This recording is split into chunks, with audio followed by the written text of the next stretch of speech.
આજે ભાયાવદરની અંદર 25 જેટલા વિવિધ વિસ્તારોમાં નવા સીસી રોડ બનાવવાનો ખાતમુહૂર્તનો કાર્યક્રમ રાખેલ હતો.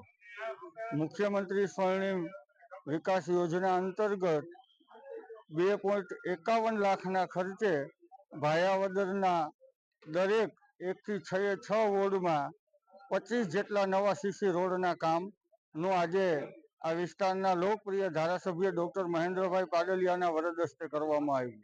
સાથે સાથે પ્રધાનમંત્રી સ્વનિધિ યોજના અંતર્ગત જે નાના નાના ફેરિયાઓ હોય, જે શાકભાજીનું કામ કરતા હોય, અન્ય નાના નાના વેપાર કરતા હોય, ફેરિયાનું કામ કરતા હોય, એના અંતર્ગત 50 જેટલા લોકોને આજે પ્રધાનમંત્રી સ્વનિધિ યોજનાની અંદર લોન મંજૂર કરવામાં આવ્યું. આ બંને કાર્યક્રમમાં નગરપાલિકાની ચૂંટાયેલી ટીમ, ધારાસભ્યશ્રી, ગામના લોકો, વિસ્તારના લોકોએ ઉમંગભેર ભાગ લીધો હતો. આજરોજ ભાયાવદર નગરપાલિકા વિસ્તારમાં સ્વર્ણિમ જયંતિ મુખ્યમંત્રી યોજના અંતર્ગત 2,51,51,00,000ના 25 જેટલા સીસી રોડના ખાતમુહૂર્તનું કાર્યક્રમ યોજવામાં આવ્યો. આ વિસ્તારમાં 2.5 કરોડના ખર્ચે નાના મોટા 25 જેટલા સીસી રોડ થવાના છે. અને સાથે સાથે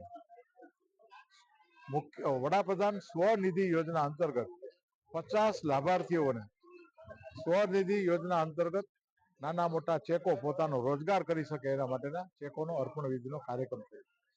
એક અલગ પ્રકારનો વાતાવરણ આજે પ્રજાસત્તાક દિન નિમિત્તે લોકોમાં જોવા મળે છે. ભાયાવદરમાં અત્યાર સુધીમાં અસંખ્ય વિકાસના કામો થયા છે. 450 જેટલા લોકો લાભાર્થીઓને PM Awas Yojana, prime minister Awas Yojana અંતર્ગત પોતાના ઘરના ઘર થઈ ગયા છે. હજી 115 ઘર થવાના છે. આયુષ્યમાન કાર્ડ હેઠળ ઘણા લાભાર્થીઓને પોતાનું એક આવી પડેલ પીડા અંતર્ગત એને લાભ મળ્યા છે. આ સિવાય અસંખ્ય યોજના અંતર્ગત ભાયાવદરનો એક અભૂતપૂર્વ વિકાસ થઈ રહ્યો છે.